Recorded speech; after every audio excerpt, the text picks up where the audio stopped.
बात है विक्रम संवत 1908 की। सावन भादो के दिन थे। चारों तरफ मूसलाधार बरसात हो रही थी। तब परम पिता परमेश्वर शंकर भगवान ने अपनी लीला रचाई और अपने तेज से एक अलख महापुरुष को प्रकट किया और भोलेनाथ ने उन्हें निरंजन नाम से संबोधित करते हुए आदेश दिया कि जाओ निरंजन, मृत्यु लोक जाकर अपनी लीला रचाओ। भोलेनाथ जी से आदेश पाकर बाबा निरंजन भूलोक पर आ पहुँचे। साधु महाराज वर्षा में भीगे हुए और उनकी जटाओं से पानी टपक रहा था। खड़ाऊ कीचड़ में फिसल रही थी। फिर भी अलख निरंजन कहते शंख बजाते चले जा रहे थे और घूमते घूमते राजस्थान के बीकानेर जिले के गिरासर गांव की सोलंकिया ढाणी की तरफ निकल पड़े। बाबा निरंजन सोलंकिया ढाणी में गोविंद सिंह सोलंकी के घर के सामने जाकर रुक गए। इस समय गोविंद सिंह की धर्मपत्नी अपनी गाय का दूध निकालने में इतनी व्यस्त थी कि उन्हें ये पता ही न चला कि उनके दरवाजे पर साधु खड़े अलख जगा रहे हैं। इसी बीच महाराज ने अलख निरंजन की आवाज लगाते हुए शंख फूंक दिया। शंख से उत्पन्न तीव्र ध्वनि के परिणाम स्वरूप गाय बिदक गई और लात मारकर पूरा दूध बिखेर दिया। दूध को बिखरा हुआ देख गोविंद सिंह की पत्नी का पारा 7वें आसमान पर जा पहुंचा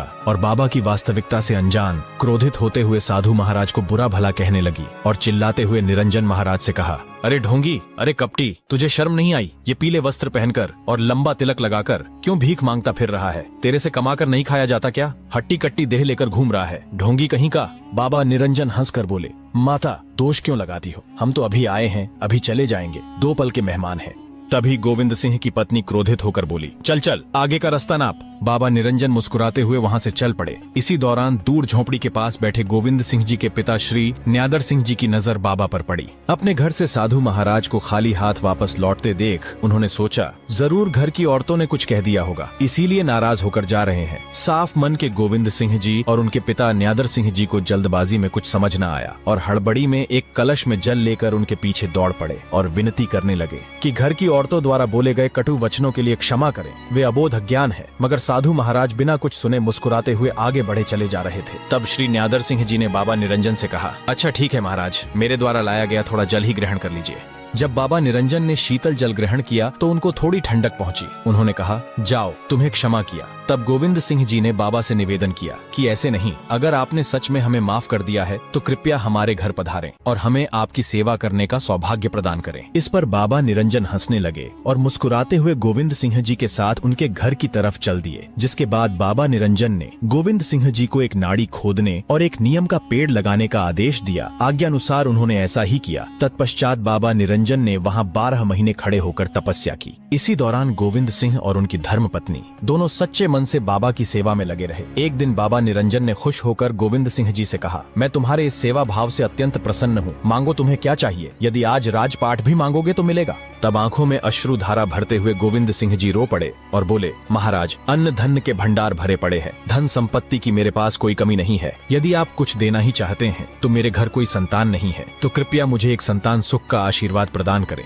बाबा निरंजन ने तुरंत धुने से भभूति उठाई और गोविंद सिंह के समक्ष करते हुए बोले कि तुम्हें एक नहीं अपितु 4 संतान प्राप्त होंगी, 3 पुत्र और 1 पुत्री, मगर बदले में तुम्हें मुझे एक वचन देना होगा। तुम्हारे घर में सबसे पहले जो पुत्र जन्म लेगा उसे मेरी शरण में सौंपना होगा, उसे मेरा शिष्य बनाना पड़ेगा। वक्त आने पर अपने वचन से मुकर तो नहीं जाओगे? बोलो, क्या तुम्हें मंजूर है? गोविंद सिंह जी ने कहा, जी महाराज, मुझे मंजूर है। यह एक राजपूत का वचन है, जो कह दिया सो पत्थर की लकीर समझो। तब बाबा निरंजन ने तथास्तु कहते हुए भभूति गोविंद सिंह जी को सौंप दी और वहाँ से प्रस्थान लेते हुए बाबा निरंजन काली नाड़ी के जंगल में आ पहुँचे और इसी जंगल में एक स्थान पर अखंड तपस्या में लीन हो गए। समय का पहिया निरंतर घूमता रहा और ठीक 9 महीने बाद आखिरकार वो शुभ घड़ी आई, जिसका गोविंद सिंह जी और उनकी धर्मपत्नी सहित संपूर्ण परिवार को बेसब्री से इंतजार था। उनके घर आंगन में खुशियों की किलकारियां गूंज उठीं। बाबा निरंजन द्वारा दी गई भभूति से जन्म होने के परिणाम स्वरूप बालक का नाम भभूता सिद्ध रखा गया। भभूता सिद्ध जी के जन्मोत्सव पर पूरे गांव में आनंदमयी और खुशियों का माहौल छाया हुआ था,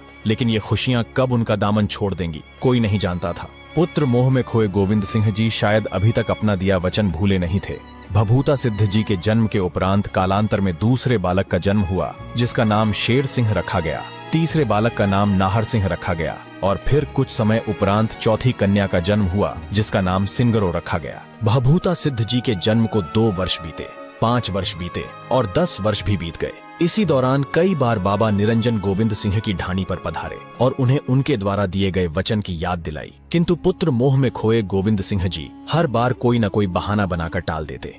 कभी बोलते कि भभूता अभी बहुत छोटा है, उसे अभी के लिए माँ का लाड प्यार मिलने दीजिए, तो कभी कहते अभी भभूता नादान है, उसे थोड़ी समझ पकड़ने दीजिए। शायद ये बाबा निरंजन द्वारा रची गई माया का ही परिणाम था जो उनको ऐसा करने से रोक रहा था, नहीं तो इतिहास गवाह है कि एक राजपूत शीश देकर भी अपना वचन पूरा जरूर करता है। बाबा का उद्देश्य तो कुछ और ही था। इसी दौरान भभूता सिद्ध जी महाराज ने अपने बाल्यकाल में कई बाल लीलाएं रचाई। इसी प्रकार 17 वर्ष बीत जाने के बाद भी जब गोविंद सिंह जी ने अपना दिया वचन पूरा नहीं किया, तो एक दिन क्रोध में लाल नेत्र लिए बाबा निरंजन एक बार फिर से गोविंद सिंह जी के द्वार पर पधारे और गोविंद सिंह जी को फटकार लगाते हुए कहा, तुम अपने द्वारा दिए गए वचन पर अडिग क्यों नहीं हो? तुम अपना वचन पूरा करने से पीछे हट रहे हो। हम अगर देना जानते हैं तो लेना भी जानते हैं। तुमने अगर अपना वचन पूरा नहीं किया तो हम अपनी शक्ति से इसे अपने पास बुला लेंगे। बाद में तुम्हें बहुत पछतावा होगा, तब हमें दोष मत देना। घबराए हुए गोविंद सिंह जी थरथराते होंठों से बोले, महाराज बस थोड़ा समय और दे दीजिए, मैं भभूता सिद्ध की शादी कर दूं, फिर आपकी अमानत आपको अवश्य ही सौंप दूंगा।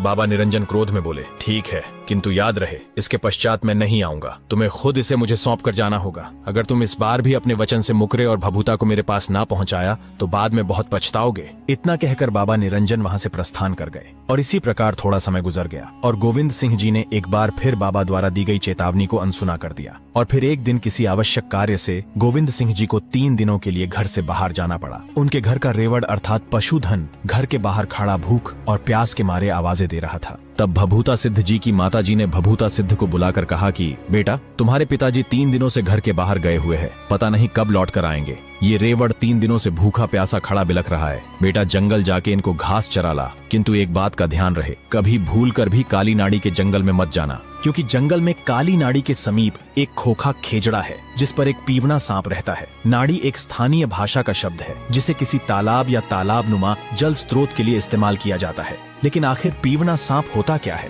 पीवना सांप एक रहस्यमयी और खतरनाक सर्प है जिसका वर्णन राजस्थानी लोक कथाओं में मिलता है। लोक कथाओं के अनुसार पीवना सर्प सोए हुए लोगों की छाती पर बैठकर नींद में ही उनके प्राण चूस लेता है। तो वहीं कुछ स्थान पर लोगों द्वारा इसे फूकनी कहा जाता है, अर्थात जो विष की फूंक मारता है। ऐसी मान्यता भी है कि पीवना सर्प इंसानों को काटने की बजाय नींद में सोए हुए इंसान की छाती पर बैठ अपना फन फैलाकर उसकी श्वास में अपनी श्वास मिलाकर जहर छोड़ देता है, जिसका असर सूर्य की रोशनी के साथ पड़ने लगता है और मुंह के अंदर तालू में एक छाला बन जाता है जो सूर्य की किरणों से अधिक फैलने लगता है और छाती में दर्द बढ़ने लग जाता है, जिसके परिणाम स्वरूप पीड़ित की मृत्यु हो जाती है। कुछ वैज्ञानिक इस सर्प का नाम कॉमन करैत बताते हैं जो कि एक खतरनाक सांप है। तो वहीं कुछ विशेषज्ञों के अनुसार पीवने सर्प की लंबाई करीब 7 फीट तक होती है। यह सर्प राजस्थान के रेतीले स्थानों पर पाया जाता है। इसका रंग बालू रेत की तरह होने के कारण इसे आसानी से देख पाना मुश्किल है। हकीकत क्या है, इस बारे में कोई पुख्ता प्रमाण आज तक नहीं मिल पाया है। माता से आज्ञा पाकर भभूता सिद्ध जी अपने मित्रों संग अपना पशुधन लेकर जंगल की ओर निकल पड़े, लेकिन उन्होंने देखा जंगल में कहीं भी घास नजर नहीं आ रही थी। तभी वहां से गुजर रहे एक राहगीर ने बताया कि जंगल में काली नाड़ी के पास लंबी लंबी और घनी हरी घास है। काली नाड़ी का नाम सुनते ही भभूता सिद्ध जी को माता द्वारा दी गई चेतावनी याद आ गई, किंतु 3 दिनों से भूखे प्यासे रेवड़ को भी नजरअंदाज नहीं किया जा सकता था। और यही सब सोचकर भभूता सिद्ध जी जंगल में अपने पशुधन को हाँकते हुए काली नाड़ी की तरफ निकल पड़े। काली नाड़ी के पास पहुंचते ही भभूता सिद्ध जी ने देखा उस राहगीर द्वारा बोले गए वचन सत्य थे। वहां बेहद घनी और हरी घास थी। विधि के लिखे विधान और महादेव द्वारा रची गई लीला के परिणाम स्वरूप अपने मित्रों संग खेलते खेलते भभूता सिद्ध जी की नजर दूर उस प्राचीन खेजड़े के वृक्ष पर पड़ी और उनके मन में विचार उत्पन्न हुआ कि इस पीवने सर्प की वजह से यहाँ कोई नहीं आता, जबकि यहाँ पशुओं के पेट भरने के लिए पर्याप्त चारा मौजूद है। इसी विचार के परिणाम स्वरूप भभूता सिद्ध जी के मन में पीवने सर्प के प्रति क्रोध ने जन्म ले लिया और हाथ में लाठी लिए महाराज भभूता सिद्ध जी खोखे खेजड़े की ओर आगे बढ़ने लगे। उनके मित्रों ने उन्हें रोकने का अथाह प्रयास किया, किंतु विफल रहे।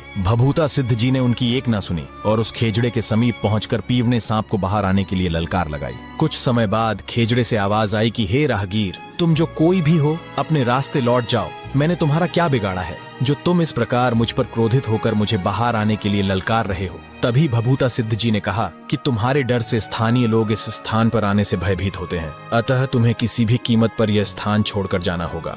इतना सुनते ही पीवना सर्प खेजड़े से नीचे उतरा और मनुष्य रूप धारण करते हुए भभूता सिद्ध जी से कहा, मैं चाहकर भी ऐसा नहीं कर पाऊंगा क्योंकि मुझे अपने ही गुरु द्वारा श्राप मिला है। तब भभूता सिद्ध जी ने कहा, स्पष्ट कहो क्या कहना चाहते हो? तब सर्प ने कहा, वर्तमान से लगभग 600 साल पहले की बात है। मैं और मेरे गुरु इसी जंगल के रास्ते गुजर रहे थे। उसी समय हमें प्यास लगी तो हम गुरु चेला यहाँ जल ग्रहण करने पधारे। गुरुदेव को यह स्थान ठहरने के लिए उत्तम लगा तो गुरुदेव की आज्ञा अनुसार हमने कुछ दिन इस खेजड़े के वृक्ष तले विश्राम करने का विचार किया। जब मैं गहरी नींद में सो जाता तो गुरुदेव रात्रि उपरांत ब्रह्म मुहूर्त में उठकर सिद्धियां प्राप्ति के लिए साधना किया करते। एक दिन जब वे ऐसा कर रहे थे उसी समय संयोगवश मेरी निंद्रा भंग हो गई और मैंने गुरुदेव को ऐसा करते हुए देख लिया। मेरे मन में उसी समय कपट ने जन्म ले लिया। मुझे सिद्धियां प्राप्ति से पहले बहुत कुछ सीखना बाकी था, इसलिए गुरुदेव को सही समय का इंतजार था और मुझे यह भ्रम हो गया कि गुरुदेव मुझसे ये सब छुपा रहे हैं। और इसी कपट के वशीभूत जब गुरुदेव सिद्धियां प्राप्ति के लिए साधना किया करते तो मैं सोने का ढोंग करते हुए उन्हें देखता, और जब गुरुदेव सो जाया करते तो मैं उठकर बिना उनकी अनुमति के उन्हीं के भांति सिद्धियां प्राप्त करने की कोशिश करता। एक दिन मैं ऐसा कर ही रहा था कि अचानक गुरुदेव की नींद टूट गई और गुरुदेव तुरंत उठ खड़े हुए। मेरे द्वारा अपने ही गुरु के साथ किया जा रहा ऐसा कपट देख उनके नेत्रों में अग्नि ज्वाला प्रज्वलित हो उठी और क्रोध में अपना कमंडल उठाकर अपनी हथेली में जल भरते हुए बोले, कपटी दुष्ट, तुझे अपने गुरु के साथ कपट करते हुए तनिक भी लज्जा नहीं आई? जा, तुझे मैं इस नीच कपट के लिए श्राप देता हूँ। आज से तू पीवना सांप बनकर इसी वृक्ष पर पड़ा रहेगा। इतना कहते हुए गुरुदेव ने हथेली में भरे जल की मुझ पर फटकार लगाई और देखते ही देखते मैं एक सर्प में बदल गया। मुझे अपने किए पर बहुत पछतावा हुआ और मैं गुरुदेव के चरण कमलों में पड़कर गिड़गिड़ाते हुए दया की भीख मांगने लगा कि गुरुदेव रहम करें, मैं अनंत काल तक ऐसे ही भटकता रहूंगा, मेरी मुक्ति का कोई तो उपाय सुझाए। जब गुरुदेव का क्रोध थोड़ा शांत हुआ तब उन्होंने कहा, ठीक है, अगर कोई व्यक्ति स्वेच्छा से तुम्हें अपने प्राण हरने देगा तो तुम हमेशा हमेशा के लिए इस श्राप से मुक्त हो जाओगे। उसके बाद से आज तक यही मेरा निवास स्थान है, अतः लौट जाओ भभूता, तुम्हारी माता घर पर तुम्हारी राह देख रही है। इतना सुनते ही भभूता सिद्ध जी मुस्कुराने लगे और पीवने सर्प से कहा, शायद भगवान शंकर ने मेरी नियति में यही लिखा है। मेरा यहाँ आकर आपसे मिलना महज एक संयोग तो नहीं, मैं आपकी मुक्ति के लिए स्वेच्छा से अपने प्राण देने के लिए तैयार हूँ। तब पीवने सर्प ने कहा, तुम्हें मरने से भय नहीं लगता भभूता? घर पर तुम्हारी माता तुम्हारी राह देख रही है। तब भभूता सिद्ध जी मुस्कुराते हुए बोले कि नागराज, एक दिन तो वैसे भी सबको मरना ही है। अगर मैं आज मोक्ष को प्राप्त हो जाऊं और मेरी मोक्ष प्राप्ति से किसी का उद्धार भी हो सके तो भला इससे उत्तम और क्या होगा।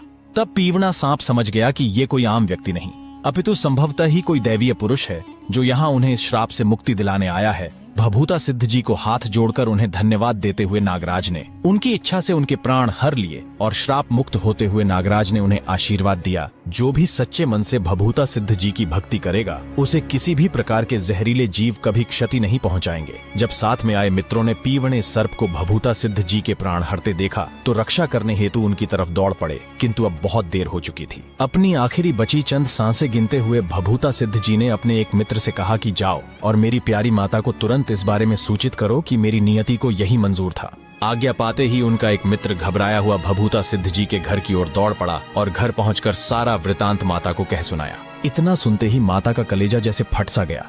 रोती बिलखती माता भभूता भभूता चिल्लाते हुए काली नाड़ी की ओर दौड़ पड़ी। उनकी आंखों से बहती अश्रुधारा एकाएक रुकने का नाम नहीं ले रही थी, और लेती भी कैसे। एक माँ की ममता होती ही ऐसी है जिसको भगवान भी स्वयं से ऊपर का दर्जा देते हैं। जैसे ही माता भभूता सिद्ध जी के पास पहुंची तो देखा उनका देह अब ठंडा पड़ चुका था। उन्हें ये भलीभांति ज्ञात हो चुका था कि अब भभूता फिर कभी नहीं बोलेगा, किंतु एक माँ का हृदय यह मानने को तैयार न था और माता जोर जोर से रोते हुए लगातार भभूता भभूता पुकारे जा रही थी कि शायद उनका पुत्र अब तो उठेगा, लेकिन कहते हैं ना, होनी को कोई नहीं टाल सकता।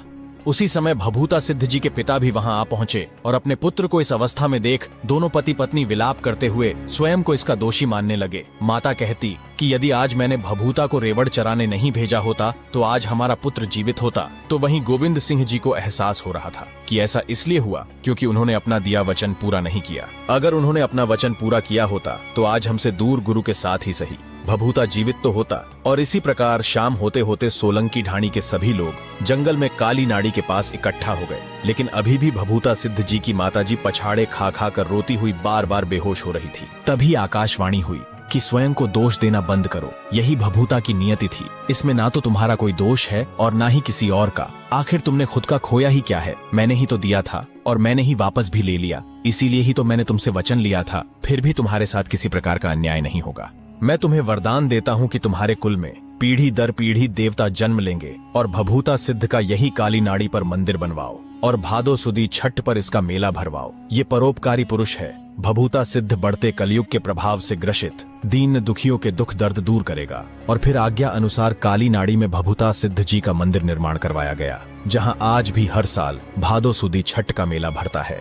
भभूता सिद्ध जी के जितने भी भक्त हैं, उनकी वहां पर फेरी लगती है। और ऐसी मान्यता भी है कि जब तक कोई भक्त फेरी नहीं लगा देता, तब तक उसकी भक्ति अधूरी रहती है। भभूता सिद्ध जी और ज्योतराम जी गोदारा से जुड़ी भी एक कथा प्रसिद्ध है और आस्था का केंद्र बनी हुई है। कालांतर में इसी स्थान पर भभूता सिद्ध जी महाराज सूक्ष्म शरीर धारण करके चंगोई के जंगल में गए, जहां उनकी मुलाकात पशु चराते हुए भनीण गांव के ज्योतराम जी गोदारा से हुई। ये कथा आप सभी को अलग से सुनाई जाएगी। आकाशवाणी द्वारा दिए गए वरदान के परिणाम स्वरूप कालांतर में गोविंद सिंह जी के ही कुल में एक और देवता प्रकट हुए, या फिर यूं कहूं कि महाराज भभूता सिद्ध जी का ही पुनर्जन्म हुआ, जो कि दीन दुखियों के दुख दर्द दूर कर रहे हैं, जिनके आशीर्वाद से सर्पदंश से पीड़ित व्यक्ति पूर्णतः स्वस्थ हो जाते हैं। सोलंकी ढाणी में आज भी जिनका स्थान बना हुआ है, वो थे श्री नख्तबन्ना जी महाराज। नख्तबन्ना महाराज की कथा जानेंगे अगले भाग में। हमारा उद्देश्य किसी की भावनाओं को ठेस पहुंचाना नहीं है। अगर वीडियो में भूलवश किसी प्रकार की त्रुटि हुई है तो कृपया क्षमा करें। और आपको भभूता सिद्ध जी महाराज की कथा कैसी लगी, हमें कमेंट के माध्यम से जरूर बताएं।